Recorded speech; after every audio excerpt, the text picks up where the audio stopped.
Hi guys, welcome to Rootstem and welcome to this painting tutorial for these, the boards from Into the Dark.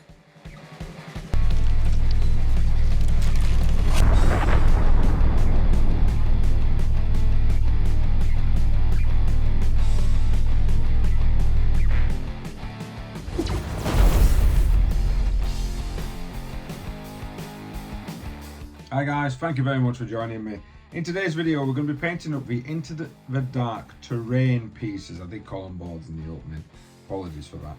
And we're going to be doing it in a really quick way to basically get them painted up as quick as possible. No 10th editions around the corner, Border Patrol is still going to be a thing in there, and of course you've already got it for Kill Team if you guys are currently playing it. What we're going to be doing is doing them up in a blue. And the reason I've done it in a blue is because it doesn't match any of my friends' sets. It's very different.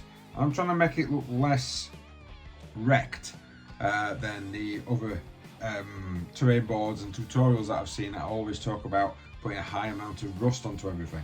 What I'm wanting is just a very quick, clean, easy way of painting them up really quick because I've got two sets to do.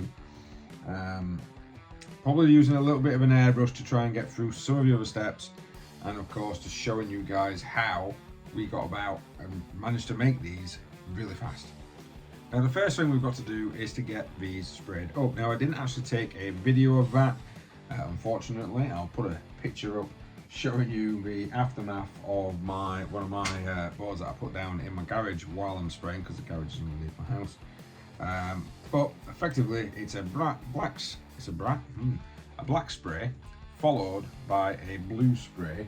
I'll put the make of the blue spray. It's an Army Painter blue can. I'll put the make of that on there. It does look a little dark in this light, so I do apologise. But effectively you just spray the whole entirety of the item black, and then you kind of from an angle at the top spray everything with the blue. Now I created the basic set that you get within the first Into the Dark team layout, mainly so I could keep it all together and to make sure that the bits, such as, if I show you guys there, you can see that the edges are still clear plastic. The reason I've done that is because we're going to be sanding those down properly. Well, I'm going to be sanding those down with a Dremel just to make sure that they fit into all the holes and recesses really easily. But once you've got all that down, you'll have, if I just grab that there, you'll have what kind of looks like that on all of your entire sets, including your little pieces that go on top, and of course the pieces that go onto the sides. Some of the other side pieces, you'll probably find that you're going to be spraying them up a different colour, so always have a look at all the bits before spraying. And then I'll just get into the next bit. Now we're down into it, the first thing we're going to do is use some Shabty Bone. That is going to be used to base up quite a lot of the areas that we are going to be painting up different colours. Now, got this on a wet palette to make it nice and soft. And all we're going to do is to pick out the bits that we are wanting in some of the lighter tones. Now, I picked out all the skulls. You don't have to pick everything out now. Because we're doing this for speed, we're making this so that visually, when somebody comes around to either your house or your local club to play on the piece of terrain, I know I've made a boob there, but it doesn't matter, that from a glance it's going to look good. If they sort of come down to this and start really investigating your tabletop, then it's not going to look the greatest. But from a distance, from a quick glance, they're going to think that all of this is nicely done, it's decently painted, and it's ready to play on. And of course it will be finished. So we're not looking to get everything painted. We're also not looking, if we made a mistake like on there, we're not looking to get it corrected either. So all we're doing, like I say, at the moment, is to fill out the skulls.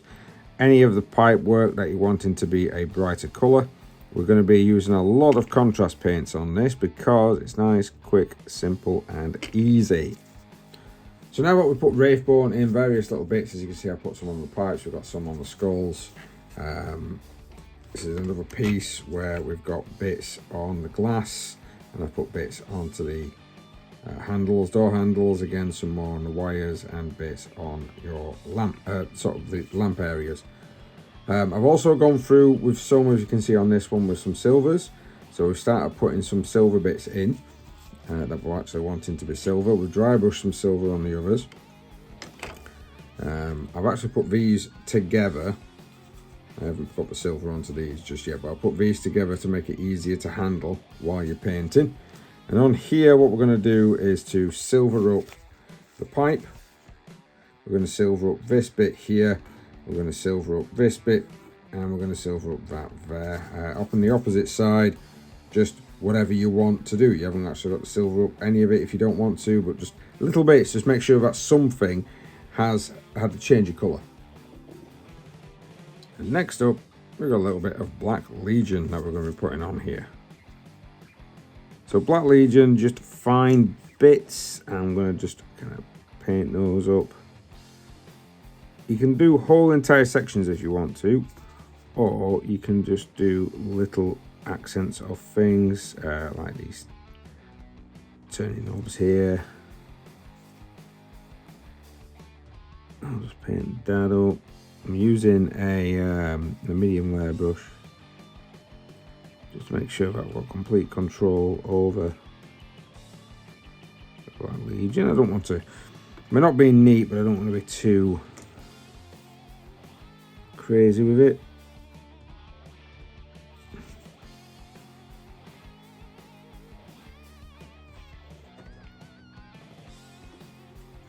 Like I say, if you wanted to do entire sections like blocks like this thing down here, just paint that in. I'm just going to paint that in solid. So as you see, painted up some elements black. I've left what I didn't need. Now don't worry about the wiring, because if you remember, sometimes you might have a buttress coming out here, or of course it might go off that way, or it might be a dead end. You're not, essentially these bits might not always intersect together, depending of course upon how the layout is constructed. What we now need is some other contrast paint.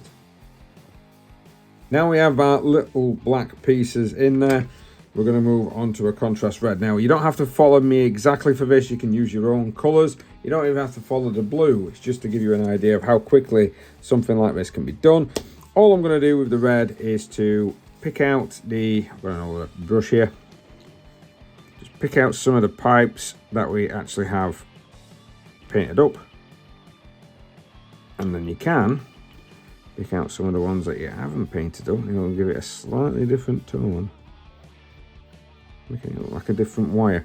I also like to go across all of the, I don't know why in my head, all of these handles should be a dark red. Why? I must have seen it on a film or something at some point when I was young. Have I read on Under Siege? I can't remember. But I paint all those handles red, and any other little pieces that I'm fancying, stuff like this bit here, maybe. We've got the red in, fantastic. Now what we need to do is to get some speed paint. This is hardened leather from Army Painter. And this is really good for sort of creating a brassy, bronzy effect on some of your silver. So here is an example. I just run that across.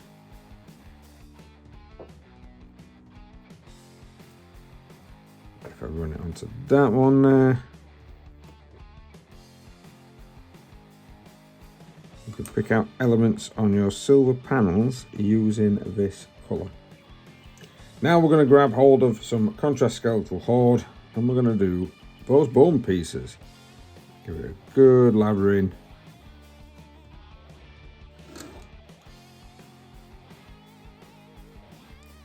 If you haven't noticed, I've put a bit of a red dot for the eye in there, but I'm not needing to put the black trim around. I'm just looking for that red dot.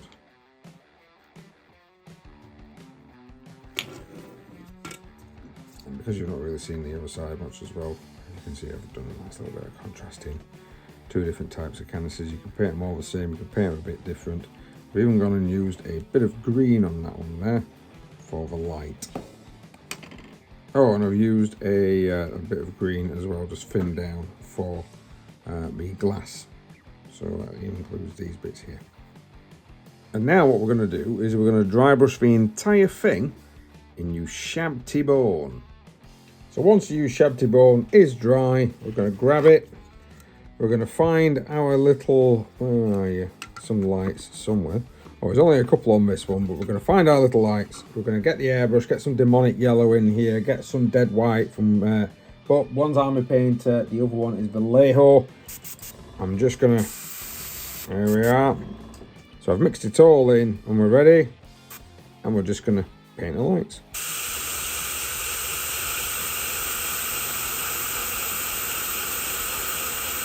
And then that is it. That is the Into the Dark terrain completely set up, completely painted up in blue with your little highlights.